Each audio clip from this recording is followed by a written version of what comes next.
नमस्कार. आपले संविधान आपला आत्मसन्मान या आपल्या वादसंवाद कार्यक्रमात आपणा सर्वांचं हार्दिक स्वागत. आपल्या देशाला स्वातंत्र्य मिळालं 15 ऑगस्ट 1947 रोजी. आपला भारत देश प्रजासत्ताक झाला तो दिवस होता 26 जानेवारी 1950. भारत देश सार्वभौम प्रजासत्ताक म्हणून घोषित झाला त्याचा मूलाधार म्हणजे आपलं संविधान. लोकसंख्येच्या दृष्टीने पाहिलं तर जगातल्या सर्वात मोठ्या लोकशाहीची सर्वात मोठी लिखित राज्यघटना म्हणजेच आपलं संविधान. आपल्या देशाचा सर्वोच्च कायदा म्हणजेच आपलं संविधान. एक राष्ट्र म्हणून आपल्या देशाची वाटचाल कशी व्हावी, शासन यंत्रणा कशी असावी, नागरिकांचे मूलभूत अधिकार कोणते, त्यांचं रक्षण कसं करावं, या सर्वांचं निर्देशन करणारा महान दस्तावेज म्हणजेच आपलं संविधान. अनेकानेक जाती, धर्म, भाषा, प्रांत यामध्ये विभागल्या गेलेल्या आपल्या देशाला आजवर घट्टपणे एकत्र बांधून ठेवणारा पवित्र ग्रंथ म्हणजेच आपले संविधान. तुमचं कार्यक्षेत्र कोणतेही असो, स्वतःला सुजाण म्हणवणाऱ्या प्रत्येक नागरिकाला ज्याची किमान ओळख असायलाच हवी असा अनन्यसाधारण महाग्रंथ म्हणजेच आपले संविधान.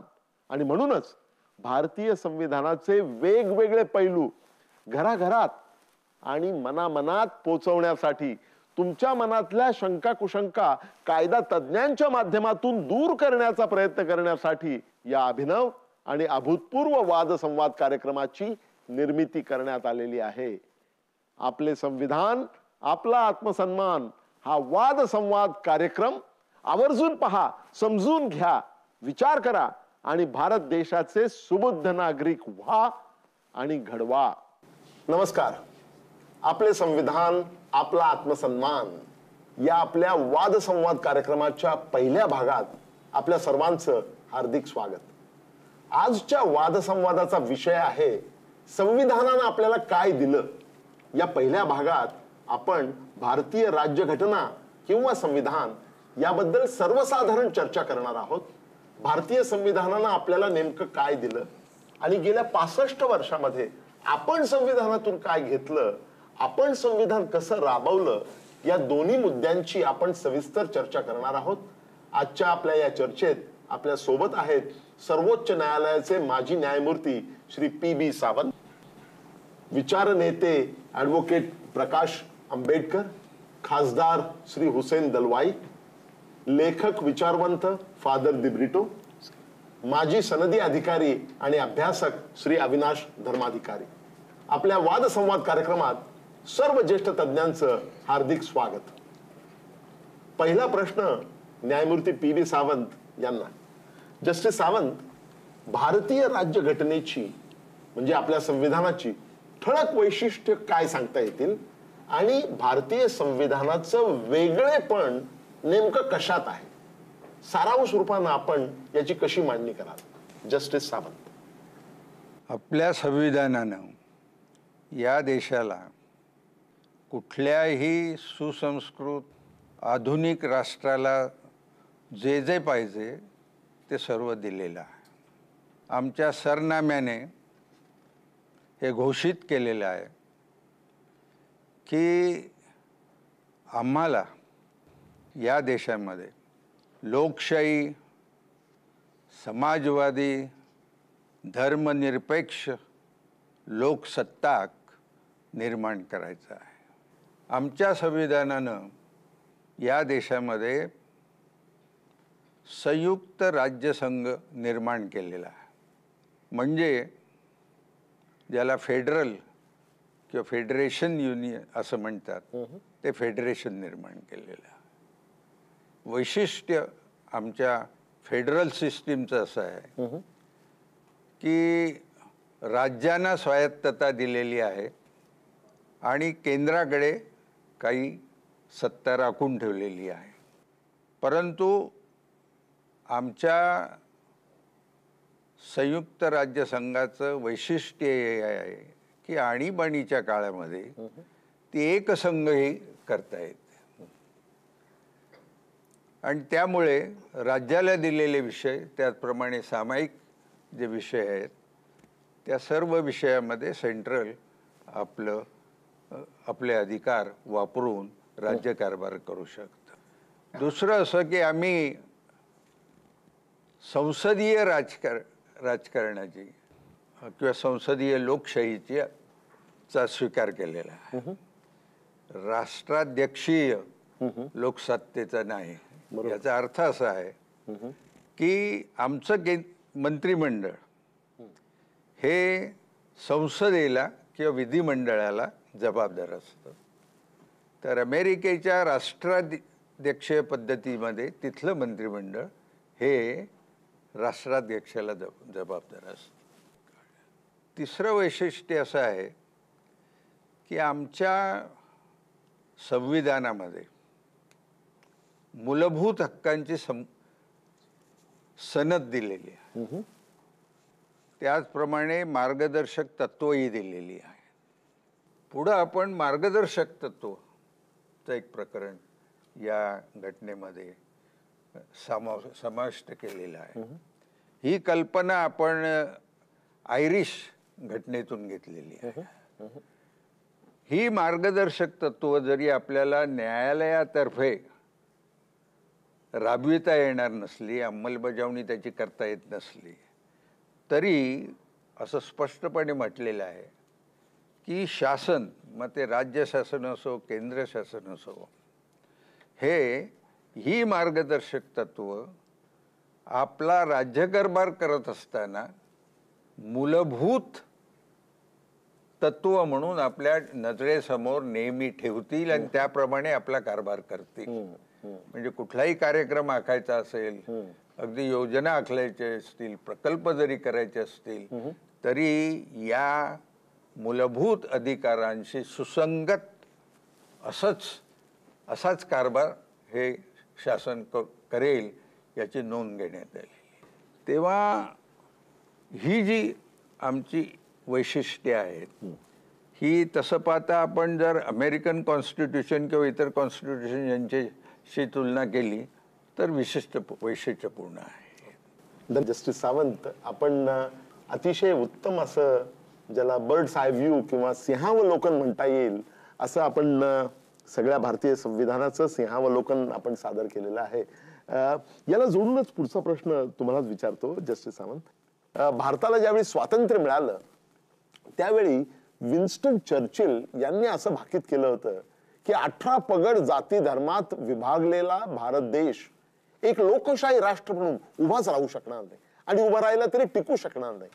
भारताच्या सर्वच शेजारी राष्ट्रांकडे जर आपण पाहिलं त्यामध्ये पाकिस्तान आहे, नेपाळ आहे, श्रीलंका आहे, बांगलादेश आहे, या सगळ्या ठिकाणी लोकशाही चांगल्या प्रकारे रुजू शकलेली नाही असं म्हटलं जातं.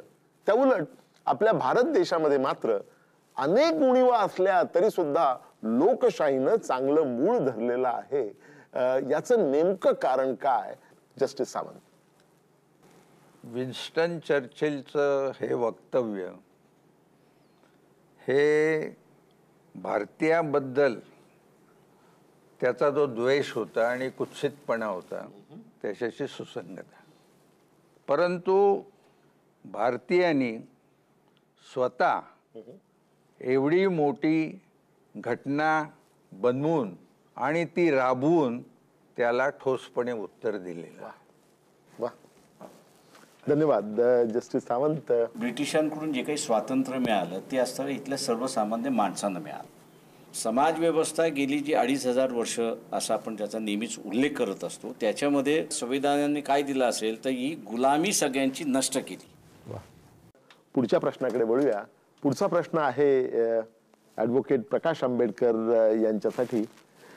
बाळासाहेब, संविधानानं आपल्याला काय दिलं याबद्दल एक भारतीय नागरिक म्हणून आणि त्याचबरोबर अनुसूचित जाती जमातींच्या दृष्टिकोनातून आपण भारतीय राज्यघटनेकडे, भारतीय संविधानाकडे कसं पाहता प्रकाशजी?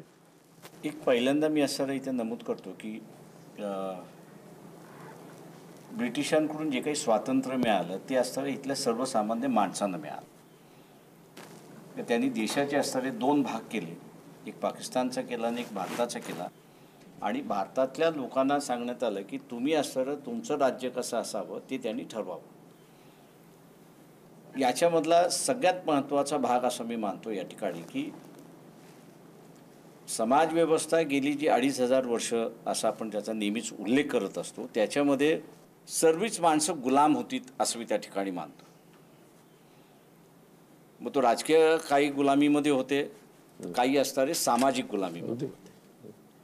सगळ्यात प्रथम इथे असणारं संविधानाने काय दिलं असेल तर ही गुलामी सगळ्यांची नष्ट केली आणि या गुलामी नष्ट करून प्रत्येकाला स्वातंत्र्य दिलं, व्यक्तिमत्व दिलं आणि त्याच्याचबरोबर त्याला काय पाहिजे हे ठरवण्याचा त्याला असणारा अधिकार त्या ठिकाणी देण्यात आला की जो नंतर सामूहिक दृष्टिकोनातून असणारं घटना आपल्यासमोर आली की ज्याचं असणारं अत्यंत चांगल्या रीतीने असणारं विवेचन जस्टिस सावंत यांनी आपल्यासमोर या ठिकाणी केलेलं आहे.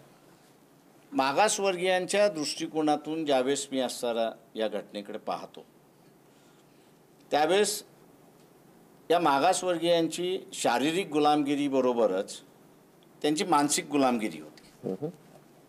आणि मानसिक गुलामगिरी मी ह्याला असं म्हणतो की धर्माने दिलेली गुलामगिरी त्यांनी स्वतःहून मान्य केली होती आणि त्यांनी स्वतःहून मान्य केले असल्यामुळे इथे असणारं बंड झालं नाही ही वास्तव्य आपण सगळेजण या ठिकाणी पाहतो.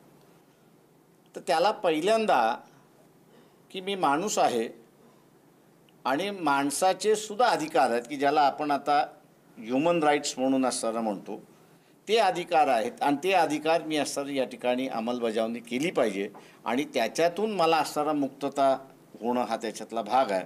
आणि म्हणून त्यांनी पहिल्यांदा शारीरिक गुलामगिरीच्या बरोबरच पहिला लढा कसला दिला असेल तर इथे असणारा आपल्या मानसिक गुलामगिरीचा असणारा लढा हा दिला आणि मानसिक गुलामगिरीतून त्यांनी असणारा आपलं स्वतःला त्या ठिकाणी मुक्त करून घेतलं. तिसरं मी या ठिकाणी असणारा नमूद असं करेन की भारताने स्वातंत्र्य जरी मिळालं तरी एका घटकाला स्वातंत्र्य हे मला वाटतं 15 वर्षांनंतर मिळालं अशी असणारी परिस्थिती आहे की ज्याला आपण असणारा भटके विमुक्त म्हणून असणारं या ठिकाणी म्हणतो.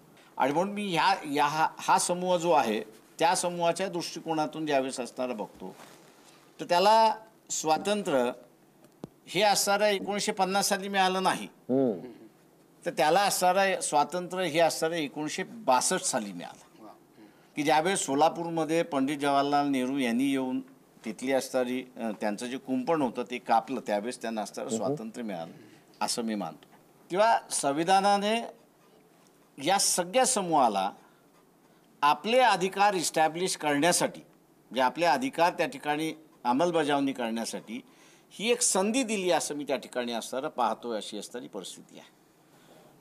दुसरं मी असणारं या ठिकाणी नमूद असं या ठिकाणी करेन की या संविधानाच्या माध्यमातून त्यांच्यावरती घातलेले असणारे जे निर्बंध होते त्या निर्बंधातून मुक्त होण्याची त्यांना असणारं संधी मिळाली. या संविधानातून त्यांना असणारी सगळे क्षेत्र जी आहेत ही खुली झाली आणि ह्या खुल्या झालेल्या असणाऱ्या क्षेत्रामधून आत्ता असणारं ते प्रगतीला लागलेत असं मी त्या ठिकाणी मानतोय.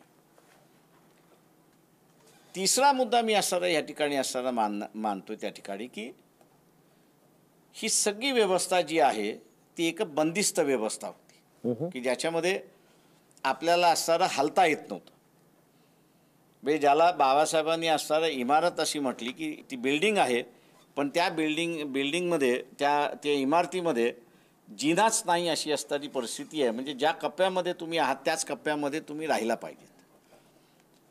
मला वाटतं ह्या संविधानातून मागासवर्गीय ज्यावेळेस असणारा पाहतो त्यावेळेस त्याच्या दृष्टीने आणि मी ह्या इतरांच्या सगळ्यांच्याच दृष्टिकोनातून असणारा पाहतोय की ह्या बंदिस्त व्यवस्थेतून त्याला मुक्त होण्याची एक असणारं संधी मिळाली आणि त्या संधीचा असणारा आपल्याला कुठे ना कुठेतरी एक मार्ग किंवा संधीचा असणारा उपयोग होताना आपल्याला असणारा त्या ठिकाणी दिसतोय. परंतु तो पुरेसा आहे असं मी त्या ठिकाणी मानत नाही आहे. मी असं म्हणेन की आत्ताच्या ह्या सगळ्या परिस्थितीमध्ये त्याच्यावरती कोणीतरी राज्य करत आलं नाही. मागासवर्गीयांच्या वरती नेहमीच कोणी नाही कोणीतरी अंकुश ठेवत आलं होतं. ही पहिल्यांदा वेळ अशी आलेली आहे असं मी म्हणेन की त्याच्यावरती आता अंकुश नाही, तर तो स्वतःचंच राज्य किंवा स्वतःवरतीच राज्य करतोय अशी असणारी परिस्थिती त्या ठिकाणी आहे. आणि म्हणून ज्यावेळेस मागासवर्गीयांच्या दृष्टिकोनातून या सगळ्या गोष्टींकडे असताना पाहतो, तर त्याला धर्माच्या नावाने जे नाकारण्यात आलं होतं ती सगळी दरवाजे त्याला असं आता मोकळी झालीत. आणि हे मला वाटतं संविधानातलं सगळ्यात मोठं योगदान आहे असं मी त्या ठिकाणी मानतो. धन्यवाद. बाळासाहेब आंबेडकरांनी ज्या मानसिक गुलामगिरीचा उल्लेख केला त्या संदर्भामध्ये डॉक्टर आंबेडकरांचं एक फार सुंदर वचन आहे. त्यांनी सगळ्या अनुसूचित जाती जमातीच्या सर्व लोकांना स्वतःला एक प्रश्न विचारायला लावला. तो प्रश्न असा होता, it may be in the interest of others to be your masters, but why should it be in your interest to be their slaves. म्हणजे तुमचा मालक असणं हे इतरांच्या फायद्याचं असू शकेल, परंतु त्यांचे गुलाम असणं हे तुमच्या फायद्याचं कसं आहे याचा विचार करा, असं आवाहन डॉक्टर आंबेडकरांनी केलं होतं. आणि मला असं वाटतं की 3000 वर्षामध्ये जो प्रश्न या देशातल्या दलित समाजाने विचारला नव्हता, तो प्रश्न ज्यावेळी त्यांनी स्वतःला विचारला त्यावेळी त्यांना आत्मशोधाचा नवा मार्ग सापडला, अशी माझी भावना आहे. फादर दिब्रिटो, आपण भारतीय संविधानाकडे कसं पाहता? देशाचा नागरिक म्हणून मला आमच्या देशाच्या घटनेचा अभिमान वाटतो. आपलं संविधान, आपला आत्मसन्मान. मी म्हणेल की आपलं संविधान आपल्या लोकशाहीचा आत्मा. आता मी हाच प्रश्न इथे असलेल्या इतर विचार नेत्यांना विचारणार आहे. दलवाईंपासून सुरुवात करतो. दलवाईजी, भारतीय संविधानानं आपल्याला काय दिलं याबद्दल एक भारतीय म्हणून आणि मुस्लिम समाजाच्या दृष्टिकोनातून आपण संविधानाकडे कसं पाहता हे जर आम्हाला सांगा.